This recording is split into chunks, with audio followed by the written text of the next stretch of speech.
Hundreds of Dunedin residents joined thousands across New Zealand recently to protest extensions to the powers of the government's spy agency. Speakers concerned about the Government Communications Security Bureau and related legislation bill included the city's Mayor, Dave Cull. The issue has a strong international element, and Professor of International Relations Robert Patman is here with his analysis. Good evening. Good evening, Rebecca. Now, news on New Zealand's involvement came recently courtesy of Edward Snowden. Tell us about that. Well, a report produced in the last 24 hours quotes from Snowden that it's become apparent that one of the collection points for the National Security Intelligence Agency in the United States is a facility belonging to the Government Communications Security Bureau near Blenheim, the Waihopu facility. And it appears that some of the fears that people have is that not only is the legislation to amend the Government Communications Security Bureau likely to extend surveillance over New Zealanders in New Zealand, but that information could be available to the United States. And that allegation, that accusation, has been given some substance by Mr. .com, who's chimed in also in the last week, that when the GCSB were investigating him, all the information they gathered was simultaneously available in Washington, which suggests that there is a very close nexus there between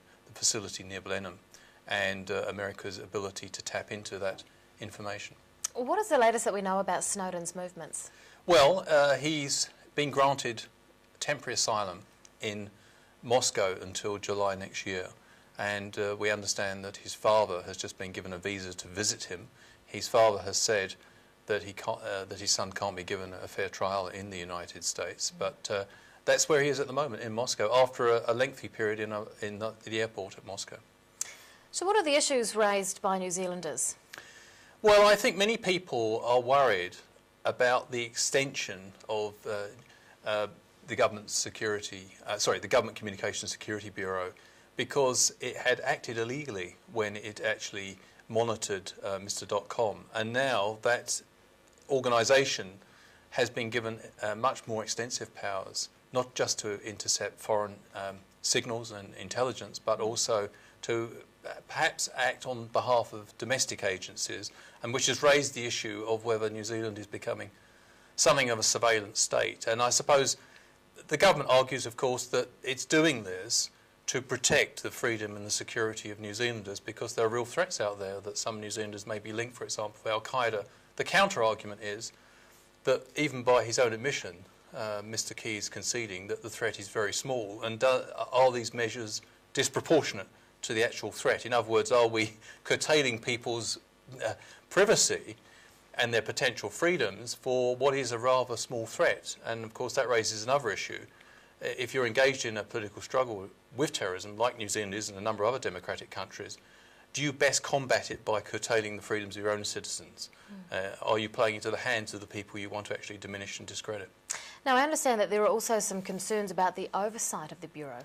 Yes, now this has come into sharp focus with the proposed extension of the Government Communications Security Bureau, because basically at the moment the Prime Minister, who has the portfolio of intelligence, appoints both the director of the organisation, the GCSB, but also the Inspector General who oversees the organisation. So he appoints the director of the organisation, GCSB, but he also appoints the Oversight institution, and that makes many people believe the watchdog, the Inspector General, should actually be appointed by Parliament, and it should be out of the Prime Minister's hands. There seems to be something of a potential conflict of interest.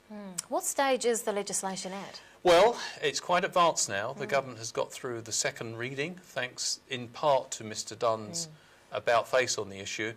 He said that he was able to support the government because he was convinced there was now more oversight.